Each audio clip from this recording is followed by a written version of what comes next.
Saudara-saudara kaum muslimin rahimakumullah, kita menyaksikan peristiwa-peristiwa yang memilukan dan memalukan. PHK terjadi di mana-mana, pengangguran meningkat, harga-harga membumbung tinggi, daya beli rakyat semakin lemah. Sementara di bidang politik, kejadian-kejadian memberikan indikasi bahwa persatuan dan kesatuan kita sebagai bangsa dewasa ini tengah berada dalam ujian yang berat.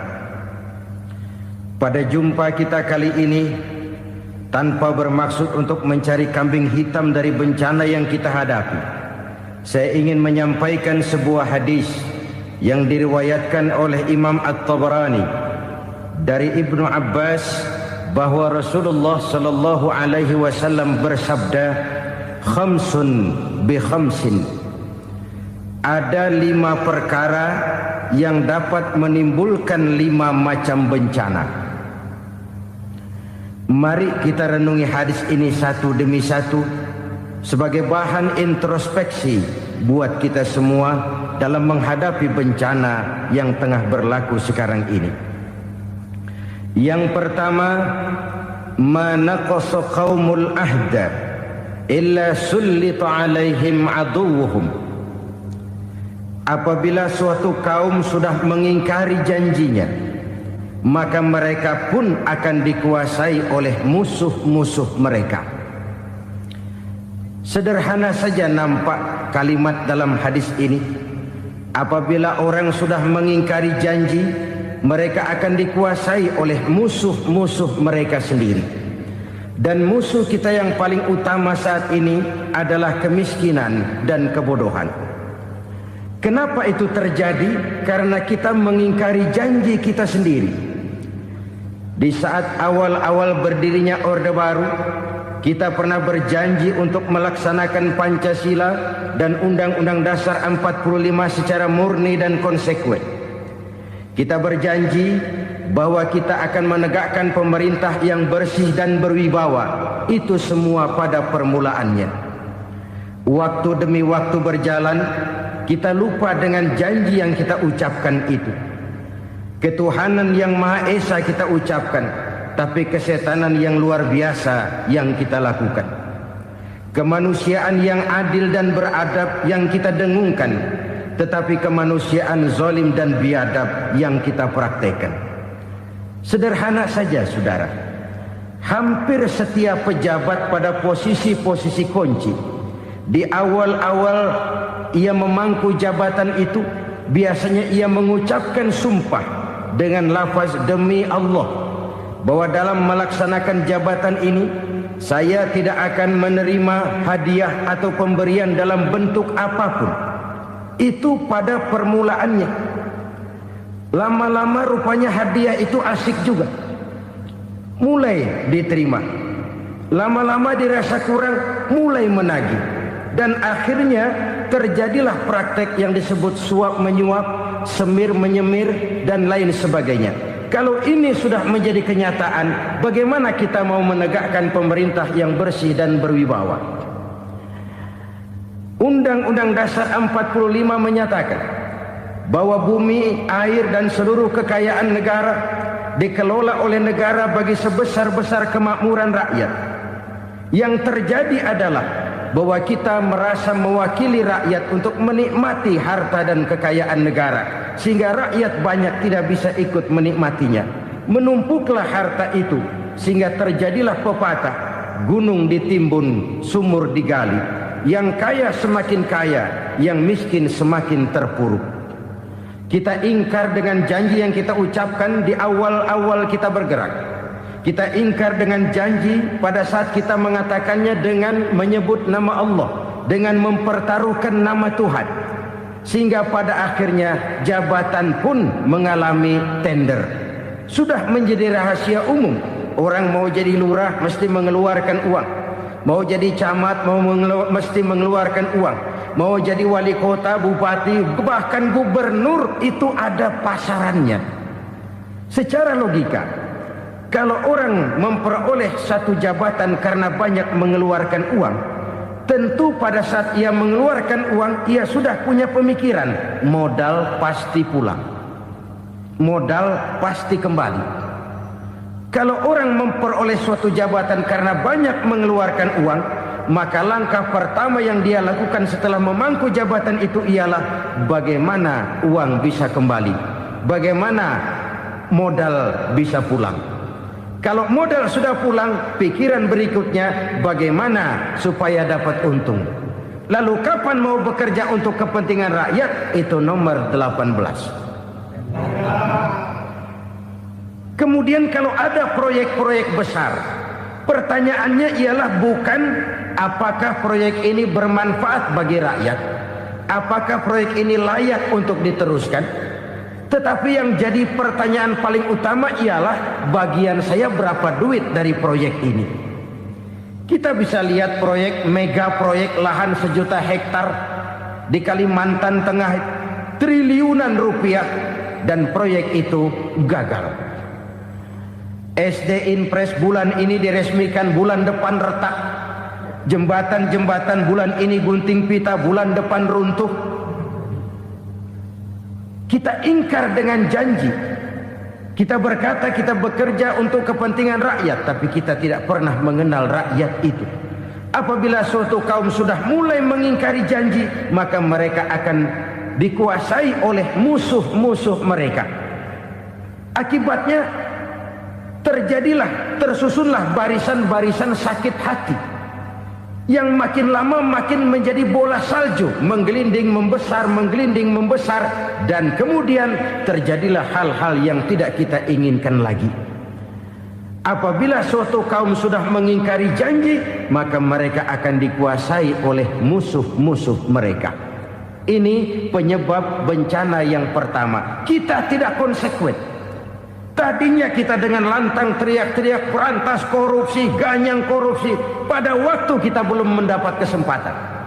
Setelah kita naik punya kesempatan, rupanya korupsi enak juga dirasa. Terjadi pergeseran nilai, orang luntur, kehilangan idealisme awal. Lalu untuk menghibur diri, menutup kesalahan, kita gunakanlah pepatah bahwa tidak ada gading yang tak retak, bahwa kita harus mikul dhuwur mendem jero. Itu semua cuma sebagai dalih agar kesalahan kita tidak dibicarakan orang lain. Padahal kita sendiri yang mengingkari janji. Kita yang keluar dari komitmen awal kita. Kita berjanji melaksanakan Pancasila dan Undang-Undang Dasar 45 dengan murni dan konsekuen. Kita berjanji untuk menegakkan pemerintah yang bersih dan berwibawa. Namun dalam kenyataannya itu tidak kita laksanakan dengan sebagaimana mestinya.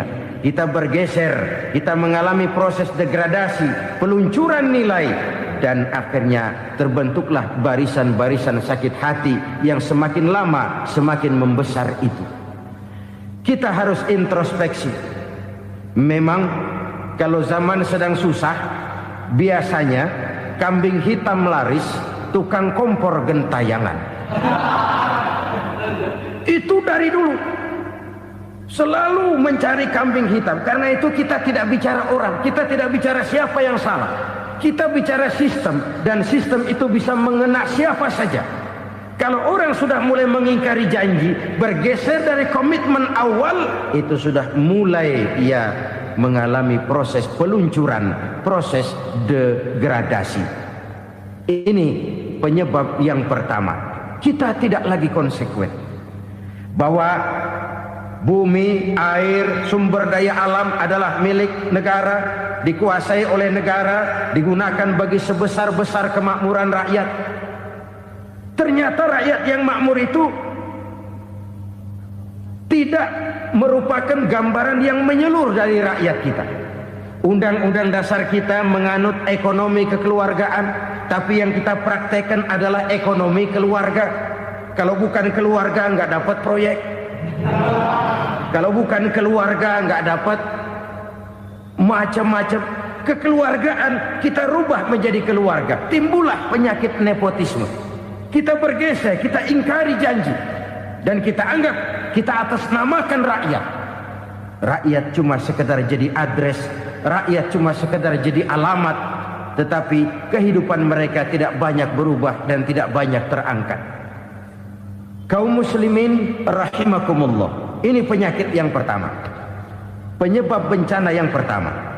Yang kedua kata Nabi, wa ma hakamu bighairi ma anzalallah. Apabila hukum yang diterapkan sudah tidak lagi bersumber dari hukum Allah, illa fasha fihimul faqru, maka akan bertebaranlah kemiskinan di mana-mana. Ini artinya apa? Apabila hukum tinggal sebuah stempel, apabila hukum sudah diatur menurut kepentingan, apabila hukum sudah tidak lagi ditegakkan secara adil, maka kemiskinan merambah di mana-mana. Hukum diatur menurut selera orang yang sedang berkuasa, maka yang benar bisa jadi salah, yang salah bisa jadi benar. Hukum dalam kenyataan hidup berlaku seperti pisau. Pisau itu kan saudara lihat, yang namanya pisau dimanapun itu tajamnya ke bawah, ke atas tumpul. Kalau hukum itu, kalau untuk rakyat, hukum itu tajam bukan main, cepat sekali dilaksanakan. Tapi giliran menengah ke atas, yang gedean dikit berbuat salah, hukum tumpul. Hukum pura-pura tidak dengar, akibatnya terluka rasa keadilan rakyat. Satu kasus rakyat diam, dua kasus rakyat diam, tiga kasus rakyat diam, kasus terakumulasi di hati rakyat. Luka rasa keadilan, dan itu menjadi sumber bencana. Penjarahan, kita tidak setuju itu, tapi kita harus melihat kausalnya. Itu kan tidak berdiri sendiri. Itu kan karena terlukanya rasa keadilan rakyat, melihat kesempatan ini tidak merata. Kalau rakyat ini yang ngajukan kredit ke bank, walaupun jumlahnya cuma jutaan, ratusan ribu, susahnya 17 setan. Tapi ada orang-orang tertentu yang agunannya palsu, jaminannya palsu, bawa kata belece, bukan cuma miliaran, triliunan kredit bisa keluar. Terluka rasa keadilan, hilangnya kesempatan. Rakyat cuma dapat kesempitan, jarang dapat kesempatan. Dari lukanya rasa keadilan ini, memang ya entah lipstick, entah basa-basi, dibentuklah tim ini, dibentuklah badan pengawas ini, dibentuklah tim ini. Kalau membentur tahu, hancur tahu. Tapi kalau tim yang dibentuk membentur karang, bukan karangnya yang hancur biasanya, timnya yang bubar. Kenapa? Yang dibentur batu karang yang sangat keras. Kita main-main dengan hukum, kita tidak konsekuen dengan hukum. Luka rasa keadilan, dan itu terakumulasi. Edi Tamsil, rakyat tahu, terakumulasi, menguap begitu saja. Kasus-kasus lain rakyat tahu, menguap begitu saja. Ketidakadilan terakumulasi, mengendap di hati rakyat, menunggu ledakan. Pada saat sumbu meledak, rakyat tidak bisa dibendung lagi. Oke, kita tidak setuju dengan penjarahan, tapi jangan melihat itu sebagai peristiwa yang berdiri sendiri. Kenapa itu terjadi? Kausalnya kenapa? Oke, kita tidak setuju memang, tapi yang dijarah oleh rakyat kan memang cuma untuk perut. Yang dijarahkan beras, yang dijarahkan televisi, yang dijarahkan kulkas yang masih bisa dihitung, yang memang real untuk kebutuhan rakyat. Penjara-penjara berdasi kepala botak yang menguras uang rakyat habis-habisan, enak saja melenggang dalam kehidupan ini. Makin terluka rasa keadilan rakyat. Apabila hukum yang diterapkan sudah menyimpang dari keadilan yang diajarkan Allah, fasyafihimul fakru, bertebaranlah kemiskinan. Aneh, memalukan, memilukan. Sebuah negara agraris yang katanya pulaunya hijau royo-royo, gemari palau jenawi toto tentem kertora harjo, yang tahun 93 pernah mendapat penghargaan dari FAO, Badan Pangan Sedunia, sebagai negara yang berhasil dalam swasembada pangan. Sekarang ini kita terpaksa betul beli beras dari Vietnam, beli beras ke Kamboja, beli kedelai dari Kamboja.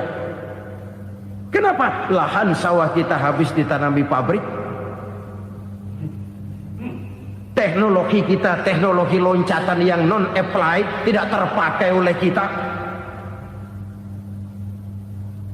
Lantas lahan yang tidak bisa kita tanami, kita paksakan lahan-lahan gambut menjadi tanah pertanian yang subur dengan biaya triliunan, dan kita gagal.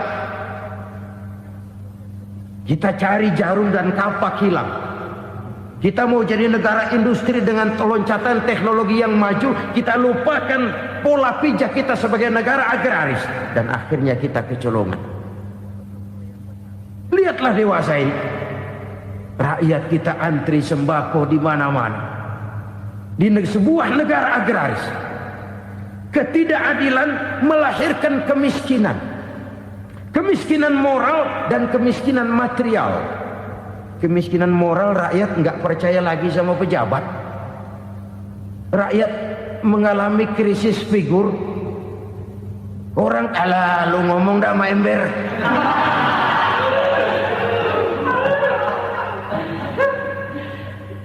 Penataran yang menghabiskan biaya miliaran itu melahirkan pejabat-pejabat korup. Pengawasan yang menghabiskan biaya miliaran itu ternyata impoten, mandul. Kemiskinan moral. Jujur saya berkata, saudara-saudara, setelah pintu reformasi dibuka, itu yang masuk memang macam-macam. Ada yang memang punya tujuan murni, konsekuen dan punya konsep. Ada yang nunggu di tikungan, begitu mobil lewat nyamber pintu, berangkat ikut reformasi. Ada yang memanfaatkan momentum, mumpung, untuk nyampein unek-unek, ngerti nggak, pokoknya ngomong.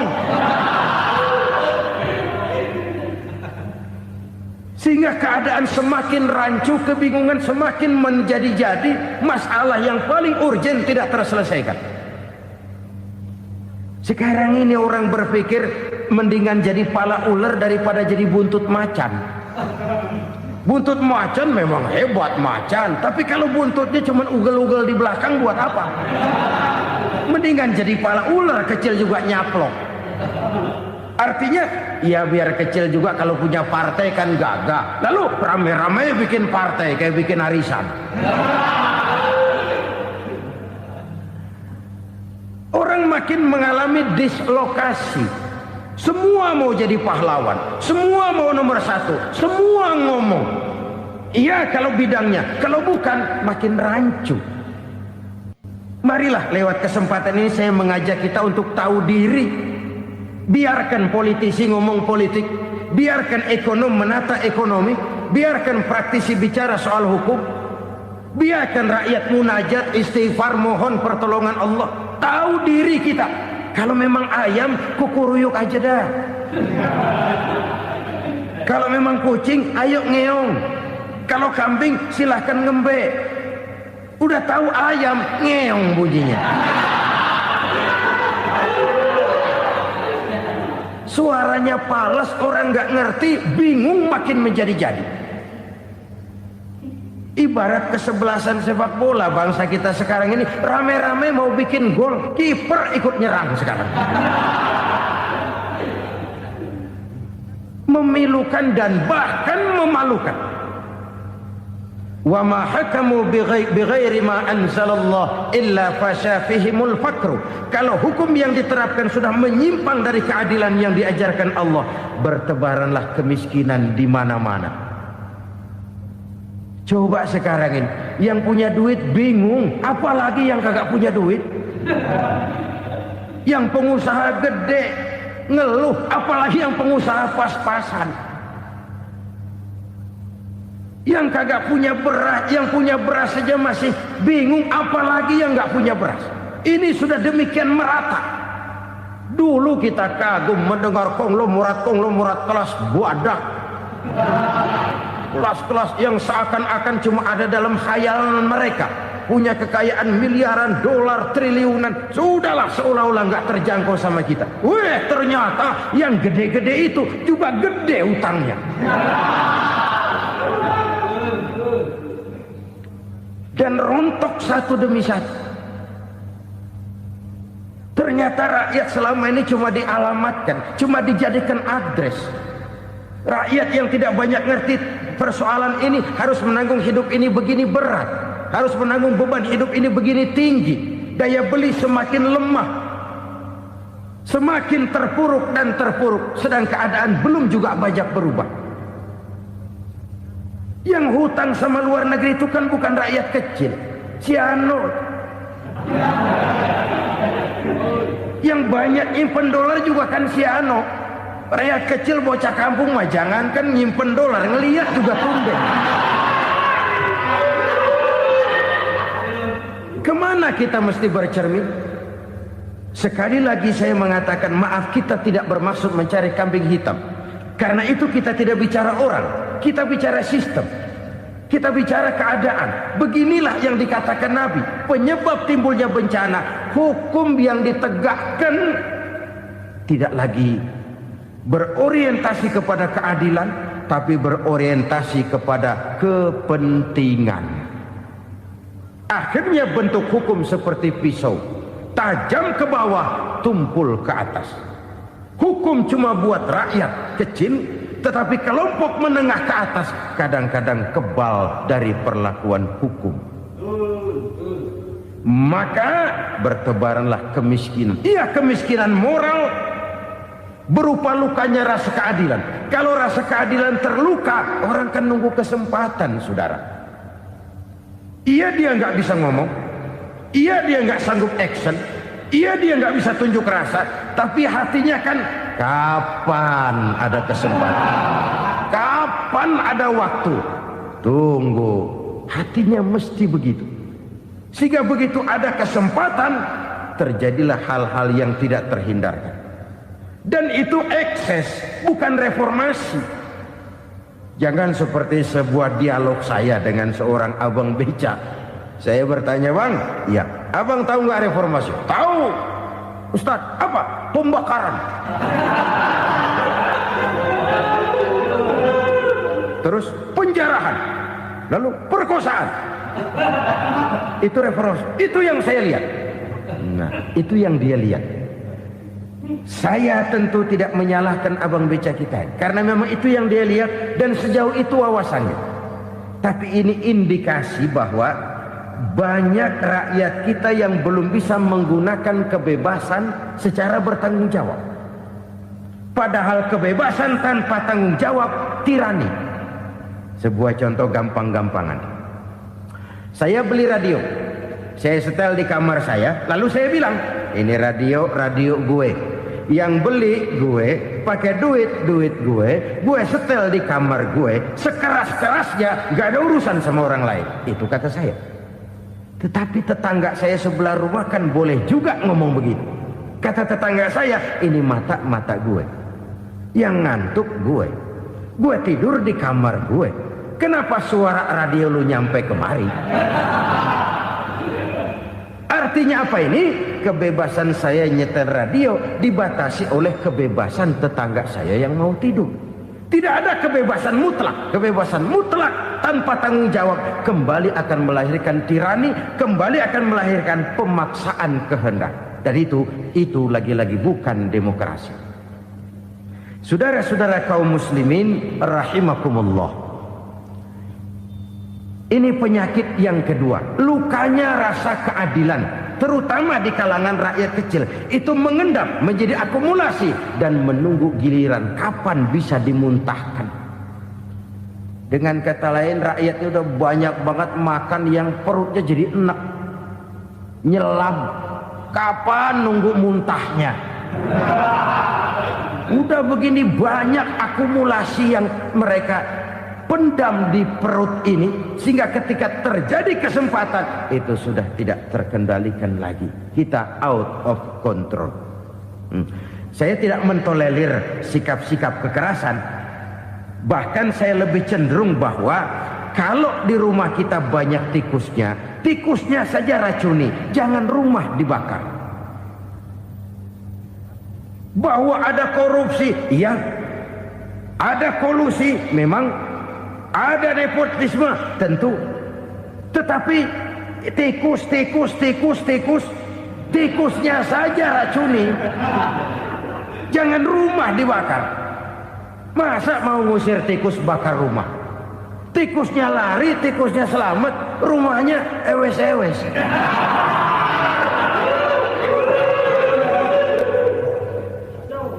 Tikus selamat, rumah nggak punya, masalah nggak terselesaikan dengan sebagaimana yang kita harapkan. Kita sepakat ini negara hukum, dan di hadapan hukum semua manusia itu sama. Itu prinsip yang diajarkan Allah. Al-musawat bainan nas fi takalifil ahkam. Semua manusia sama dalam berhadapan dekat dengan hukum Allah Subhanahu wa taala. Kalau hukum sudah pandang bulu, itu jelas yang enak yang banyak bulunya. Siapa yang banyak bulunya? Monyet. Kalau hukum pandang bulu, monyet keenakan. Saudara-saudara kaum muslimin rahimakumullah, introspeksi. Mari kita bercermin bagaimana perjalanan hukum selama ini. Kalau introspeksi ini kita temukan, lalu ada upaya untuk memperbaiki diri. Jangan menggunakan tak ada gading yang tak retak, mikul duwur mendem jero untuk menutup-nutupi kesalahan orang. Padahal kesalahan itu sedemikian besar. Padahal rakyat kita tiap hari antri sembako. Ada yang sehari sekali makan, ada yang makan sudah bercampur tiwul, ada yang nasi sudah dicampur pisang, balik jadi orok lagi. Macam-macam upaya rakyat untuk menangsal perut ini. Lalu rakyat ditenang-tenangkan, lebih baik puasa Senin Kemis sambil menghadapi krisis ekonomi. Kenapa rakyat yang disuruh puasa? Kenapa bukan pejabatnya yang puasa lebih dulu untuk kemakmuran rakyat? Kalau rakyat yang memang perutnya udah gepeng disuruh puasa, makin krempeng perutnya. Artinya pejabat harus punya sense of politics. Ya, tidak, puasa itu kan tidak cuma Senin Kemis saja. Puasa itu puasa perasaan, puasa menghargai perasaan yang sedang kondisi yang sedang dihadapi oleh rakyat. Bagaimana rakyat yang tengah antri sembako melihat pejabatnya lewat dengan mobil yang harganya sampai 1 miliar. Oh, inilah pemimpin saya. Luka lagi rasa keadilannya. Kita tidak tenggang rasa. Puasa dalam artian itu pun akan menolong menegakkan semangat kebersamaan, membentuk semangat kebersamaan. Saudara-saudara kaum muslimin rahimakumullah, penyebab bencana yang ketiga dikatakan oleh baginda Nabi, wala dhaharat fihimul fahishatu illa fasha fihimul maut. Apabila kekejian telah merajalela, maka maut bertebaran di mana-mana. Kita renungi butir kalimat dalam hadis ini. Apabila kekejian telah merajalela, maut bertebaran di mana-mana. Begitu murah arti sebuah kehidupan. Penjarahan untuk hal-hal yang kecil tapi sampai mengorbankan nyawa. Apabila kekejian sudah terjadi di mana-mana, maut pun bertebaran. Maut dalam arti berpisah ruh dengan jasad, tapi juga maut dalam arti orang bisa mati karirnya, orang bisa mati usahanya, orang bisa mati kesempatannya karena perbuatan-perbuatan keji yang selama ini tidak terbendung. Lahirlah teori mafia. Siapa yang kuat dia yang berkuasa, siapa yang lemah dia menjadi mangsa. Proyek-proyek besar yang menang tender itu ya dari itu ke itu saja. Yang pengusaha-pengusaha tidak punya koleksi, koneksi, tidak bisa bayar komisi, dapat proyek tetelan. Ada dagingnya, dikit namanya juga tetelan. Dagingnya sudah habis disantap oleh meja. Sekian puluh meja dilalui, sekian puluh amplop dikeluarkan. Sehingga yang akhirnya ya tinggal tetelan itu tadi. Maka kualitas pekerjaan pun sudah bukan lagi jadi masalah. Demikianlah mafia-mafia ini bermunculan di mana-mana. Di pengadilan terkenallah mafia pengadilan. Hukum bisa dibeli, hukum bisa dipesan menurut kebutuhan sponsor. Mafia peradilan, mafia politik, mafia ekonomi, bahkan mafia agama yang menggunakan agama sebagai kedok, menggunakan agama sebagai dalih, menggunakan agama sebagai topeng untuk melancarkan maksud-maksud politiknya pun tidak tertutup kemungkinan. Apabila kekejian telah merajalela, maut bertebaran di mana-mana. Korupsi, kolusi, nepotisme itu bagian dari kekejian. Kita selama ini kalau mendengar maksiat, itu yang terbayang cuma judi, mabuk, zina. Iya itu maksiat. Tapi korupsi, kolusi, nepotisme itu juga maksiat dalam bentuk lain. Kalau ini sudah bertebaran, maka maut terjadi di mana-mana. Jangan bayangkan cuma mati orangnya, itu sih kewajiban. Yang menyakitkan itu orangnya masih hidup tapi dibikin mati. Karirnya mati. Kenapa? Karena yang diperlukan bukan cuma orang pinter tapi orang taat. Biar pinter, kalau nggak taat minggir. Biar bodoh, kalau taat bisa nyenangin atasan, bisa nyemur. Kumaha juragan wae ayeuna nama. Itu yang kadang-kadang dapat penghargaan. Tidak ada prestasi kerja kecuali bikin senang orang di atas. Kita lihat di desa-desa jalan rusak.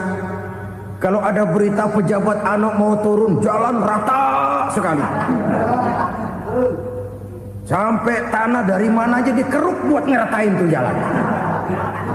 Pejabat pulang legok lagi jalanan. Katanya kita kerja buat rakyat, nyatanya kita cuma melayani atasnya. Kenapa? Terjadi lingkaran setan. Seperti kata lagu Dul Sumbang itu. Mahasiswa takut sama dosen, dosen takut sama dekan, dekan takut sama rektor, rektor takut sama menteri, menteri takut sama presiden, presiden takut sama mahasiswa. Muter balik lagi. Lingkaran setan. Lingkaran setan. Saudara-saudara kaum muslimin rahimakumullah. Kekejian yang merajalela, praktek-praktek mafia yang tertuang dalam kehidupan sehari-hari menyebabkan orang mati karirnya, jasad masih hidup, karir mati, itu menyakitkan.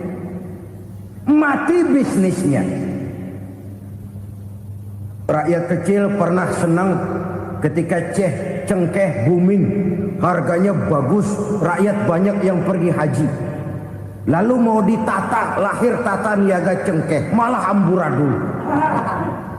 Harga cengkeh jatuh, petani cengkeh kecil menjerit. Siapa yang untung? Segelintir orang.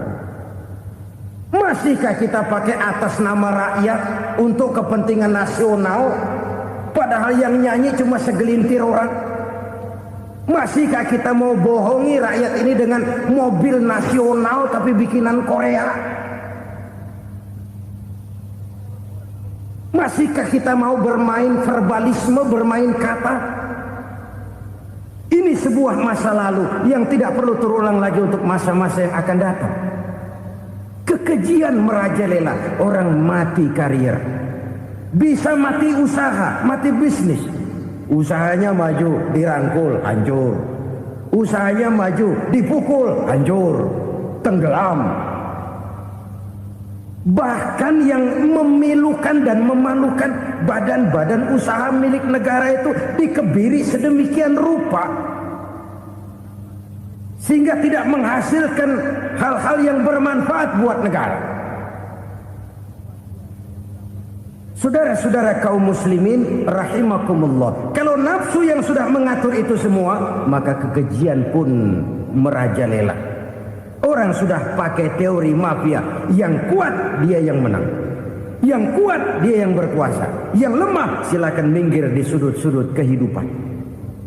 Kalau kekejian seperti ini merajalela, maut bertebaran di mana-mana. Banyak orang mati karirnya, banyak orang mati usahanya, banyak orang mati imajinasinya. Sekarang ini dalam dunia seni, yang banyak karyawan seni, bukan seniman. Seniman itu kan dilahirkan. Lain seniman, lain karyawan seni. Sekarang yang banyak karyawan seni, bukan seniman. Mati karier, mati imajinasi, mati improvisasi. Sehingga kehidupan persis sinetron. Sinetron itu yang kita lihat rumah mewah, yang kita lihat rumah bagus. Gak pernah kita lihat di sinetron kita ini rakyat antri sembako.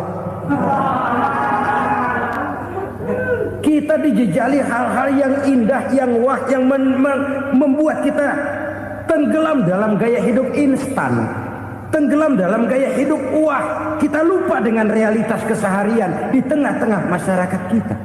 Lahirlah kelompok-kelompok selebritis, dibesarkan oleh berbagai media. Selebritis pilek aja masuk koran, pilek.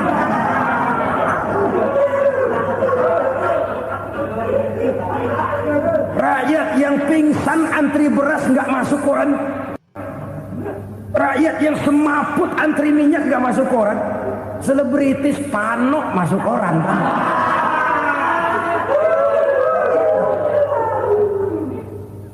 Kita besarkan hal-hal kecil, kita kecilkan hal-hal besar. Karena apa? Kita mengejar oplah. Kita profit oriented, tidak lagi berorientasi kepada realitas hidup yang kita hadapi ini. Kalau kekejian sudah merajalela kata Nabi, maka maut bertebaran di mana-mana. Maut dalam artian maut, coba lihat sekarang begitu murah nyawa. Karena 1000 perak orang mau nusuk bunuh. Karena beras seliter orang khilaf, begitu murah kehidupan. Tapi kekejian dalam bentuk korupsi, kolusi, nepotisme, kekejian dalam bentuk itu mematikan karier, mematikan bisnis, mematikan imajinasi, mematikan kreativitas. Itu juga maut dalam bentuk lain akibat kekejaman lain. Ini penyebab yang ketiga. Yang keempat, penyebab bencana menurut baginda Rasul,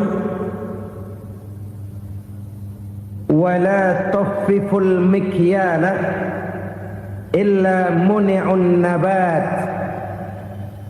Apabila timbangan sudah dicurangi, maka tercegahlah tumbuh-tumbuhan. Apabila timbangan sudah mulai curang, maka terjadilah musim paceklik.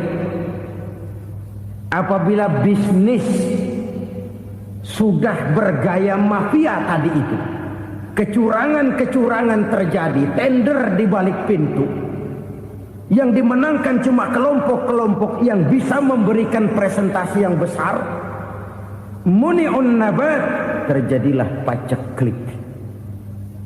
Paceklik, panen gagal, wereng, ya wereng. Kemarau panjang, it's okay. Air sulit, iya. Tetapi kan semua itu ada yang ngatur. Kemarau ada yang ngatur, belalang itu ada yang ngatur, air itu juga ada yang ngatur. Yang ngatur itu yang serba maha. Kalau ia murka melihat kecurangan timbangan, Allah itu kalau murka kan gampang saja, tinggal komandoin balang, lang, hancurin tuh sawah. Konvoy belalang, konvoy. Allah tinggal ngutik angin El Nino. Mampir lo ke Indonesia, hujan nggak turun-turun, kemarau panjang. Jadi kalau musim kemarau kan namanya anginnya El Nino. Kalau musim hujan anginnya namanya La Nina. Cakep namanya, kejem orangnya. Saudara lihat Cina sekarang sedang kena La Nina, banjir besar, ribuan orang meninggal. Dia mah ribuan mati kagak berasa, rakyatnya miliaran. Bangladesh lagi ngalami La Nina, India lagi ngalami La Nina. Angin, hujan, kemarau, belalang itu kan ada yang ngendaliin. Kuncinya bukan di belalangnya, kuncinya bukan di peredaran matahari berputar, kuncinya di atas yang mengatur semua itu. Kalau timbangan sudah mulai curang, pengusaha sudah nggak mau jujur, apa nggak bikin perut jadi mual? Begitu rakyat antri sembako pingsan nggak dapat beras, sementara beras ditumpuk-tumpuk sampai membusuk. Kemana hati nuraninya? Kemana akal pikirannya?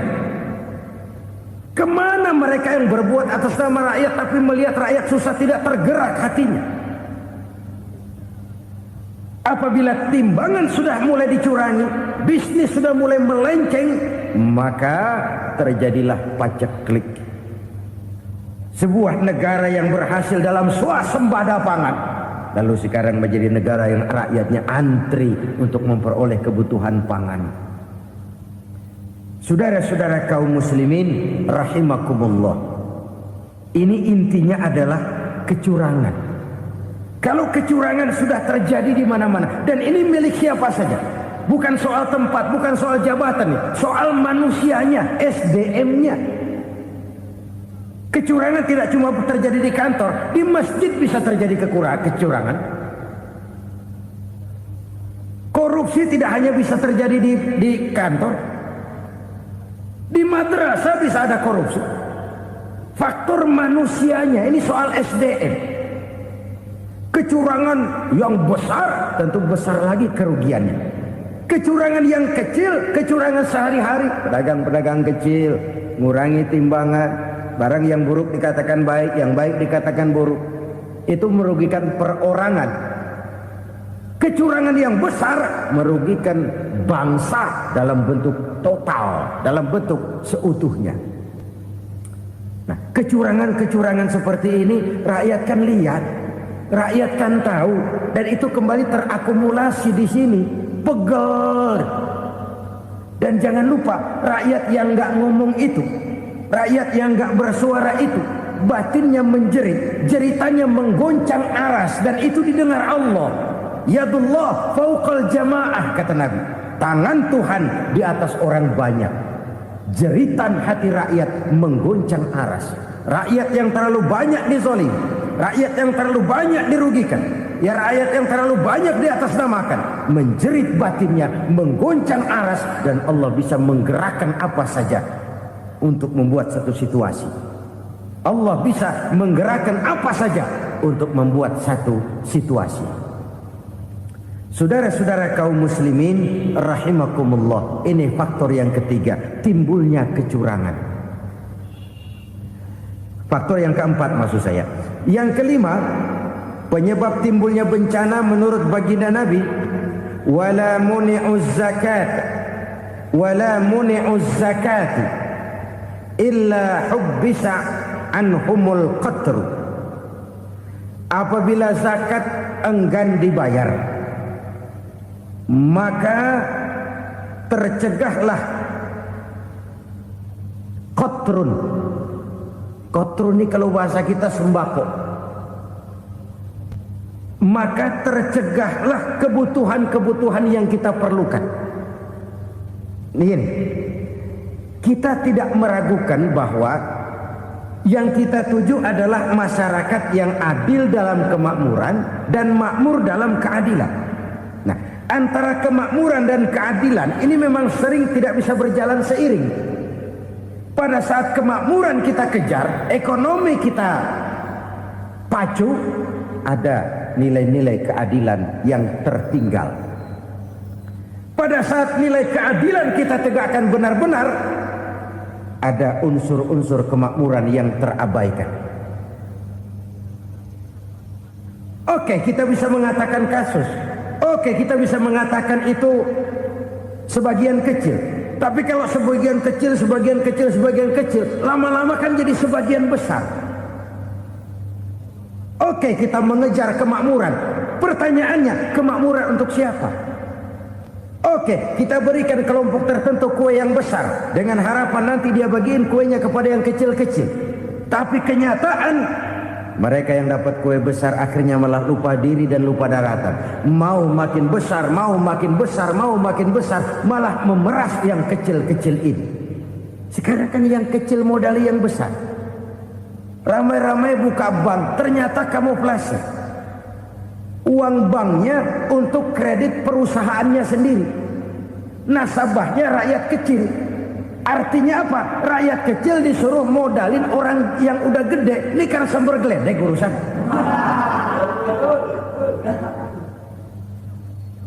Ini kan permainan apa lagi? Rakyat kecil suruh modali yang gede.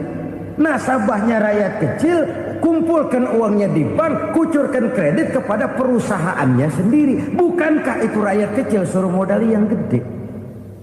Sudah begitu kejamkah kita untuk meraih keuntungan dengan mengorbankan orang kecil ini? Sudah tidak bicara lagi kah nurani kita melihat penderitaan orang yang semakin susah ini? Kalau zakat enggan dibayar, padahal zakat 2,5% saja, 2,5% saja. Kalau itu pun enggan, kalau zakat saja enggan, bagaimana pula yang namanya sedekah, bagaimana pula yang namanya infak, bagaimana pula yang namanya santunan, bantuan. Kadang-kadang lipstick nyumbang si nyumbang, cuman nyolongnya lebih gede. Ini namanya sumbangan lipstick. Buat lipstick itu kan buat ngumpetin bibir pucat. Itu fungsi utama lipstick. Buat ngumpetin korupsinya, nyumbang kegiatan-kegiatan sosial. Tapi yang dia korup lebih gede dari yang dia sumbangi. Lipstick kamuflase. Nepu kata anak sekarang.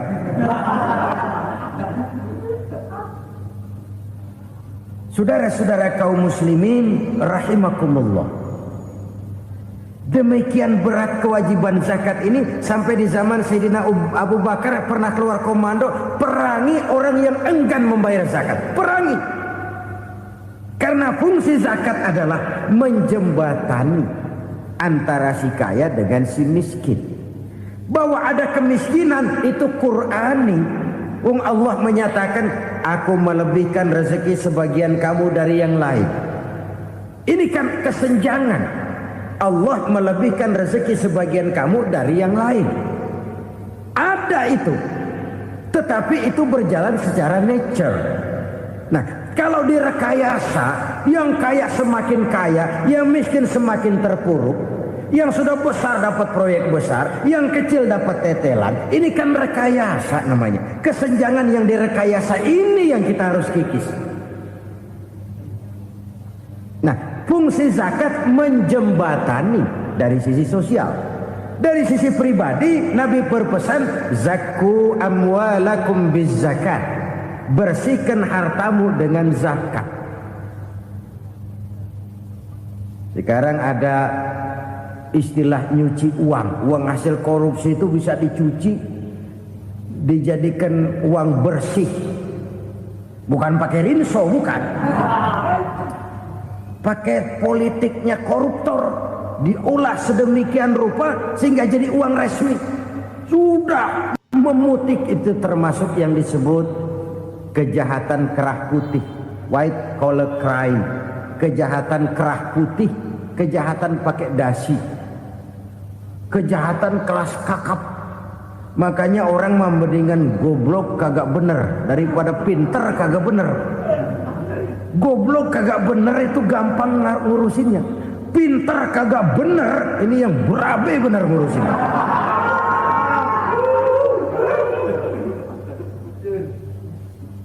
Kita bukan cuma perlu orang pinter kok di zaman sekarang. Kita perlu orang-orang bener yang punya komitmen, yang sesuai kata dan perbuatan, yang bisa merasakan apa yang dirasakan oleh rakyat, yang punya sense of politik yang tinggi, yang peka, yang penuh keterbukaan, yang punya wawasan dan pandangan jauh ke depan. Dari sisi pribadi, zakat itu membersihkan harta kita. Ya, dia tercampur dengan yang subuhat, dia bahkan mungkin tercampur dengan sedikit-sedikit yang haram. Itu zakku amwalakum bizakat. Bersihkan hartamu dengan zakat itu. Pada sisi sosial ia menjembatani, pada sisi pribadi ia membersihkan harta kita. Karena itu kalau kita minta berdoa minta rezeki, syarat rezeki itu halalan thayyiban wasi'an. Enggak pernah kurang dari 3 itu. Halal, bagus, banyak. Halal, bagus, tapi sedikit, susah ngaturnya. Halal, banyak, tapi kurang bagus. Buat apaan? Bagus, banyak, tapi haram, enggak ada artinya. Sebab kata Imamul Ghazali, kalau kau terlalu suka memakan makanan yang haram, dikunyah masuk ke dalam perut besar, digiling oleh perut besar, menghasilkan energi, menggerakkan sel-sel pembuluh saraf, kau juga akan cenderung berpikir yang haram. Kalau sudah cenderung berpikir yang haram, perbuatan pun akan mengarah kepada perbuatan-perbuatan yang haram. Dulu waktu kelompok Jimbaran 200 konglomerat Indonesia kumpul, dihimbau supaya sekian persen kasih pengusaha-pengusaha lemah. Itu kan cuma sekedar belas kasihan, tidak banyak menolong keadaan. Dan bukan itu yang diperlukan pengusaha-pengusaha kecil. Yang diperlukan adalah berikan kami kesempatan seperti mereka dapat kesempatan. Berikan kami peluang seperti mereka juga dikasih peluang. Kalau cuma dikasih 100 juta, 200 juta hari ini, usaha kami nggak ada prospeknya, peluang kagak ada, kan sama juga bohong. Diceburin ke kali, disuruh berenang, tangan diikat, mendingan mampusin ketahuan. Ayo berenang, berlomba, tangan diikat, kaki diikat, sama saja nyuruh mati. Jadi jangan kasih ikannya, kasih kailnya. Yang diperlukan pengusaha kecil menengah ke bawah itu bukan cuma sekedar belas kasih dari konglomerat-konglomerat besar. Berikan kami peluang seperti mereka juga dapat peluang. Berikan kami kesempatan seperti mereka dapat kesempatan. Berikan kami kredit dengan kemudahan seperti mereka juga kalau minta kredit begitu mudahnya. Menciptakan peluang dan kesempatan, pemerataan. Bukan menciptakan manusia Indonesia dengan standar ekonomi yang sama. Semua rumahnya harus sama, semua punya mobil. Itu sih kebersamaan bebek. Bebek, coba lihat bebek, satu ngalor semua, satu ngidul semua. Kebersamaan bukan itu. Kebersamaan adalah menciptakan peluang. Kalau yang kaya bisa semakin kaya, kenapa yang miskin tidak bisa ikut naik jadi sedikit kaya? Kalau pengusaha yang sudah kuat bisa bertambah menjadi kuat dengan proyek mega proyek, kenapa yang menengah tidak bisa ikut menjadi kuat? Dan kenapa kekejian-kekejian itu merajalela? Kita dengar lewat berita-berita PLN tekor, PLN hutang. Kenapa? Dia beli listrik dari swasta yang belinya lebih mahal daripada penjualannya. Artinya dia beli itu listrik dari perusahaan listrik swasta, dia jual kepada rakyat lagi. Harga jualnya lebih murah daripada dia beli kepada swasta. Kenapa? Ada tekanan lagi tuh. Biasa siklus lagi. Hukum Boyle. Atas neken, paling bawah gepeng. Ya kita nih rakyat kecil, emang nasibnya gepeng-gepeng terus. Saudara-saudara kaum muslimin rahimakumullah. Dari 5 penyebab bencana ini, kita ambil kesimpulan untuk sebuah renungan dan introspeksi kita bersama. Pertama, mengingkari janji. Padahal janji itu yang lebih tinggi nilainya adalah di hadapan Allah Subhanahu wa taala. Baik wakil-wakil rakyat di parlemen maupun pemimpin-pemimpin rakyat di dalam kabinet, apabila memangku suatu jabatan, selalu mereka mengawali dengan sumpah, dan sumpah itu dimulai dengan demi Allah. Sadarkah kita pada saat itu kita ucapkan bahwa kita sudah mempertaruhkan Allah untuk jabatan yang kita pegang? Kita sudah mempertaruhkan nama Allah untuk posisi yang dipercayakan kepada kita. Sadarkah kita bahwa menyia-nyiakan itu satu dosa yang sangat besar, yang tidak hanya kepada Allah tetapi juga kepada rakyat yang kita wakili, kepada rakyat yang kita pimpin.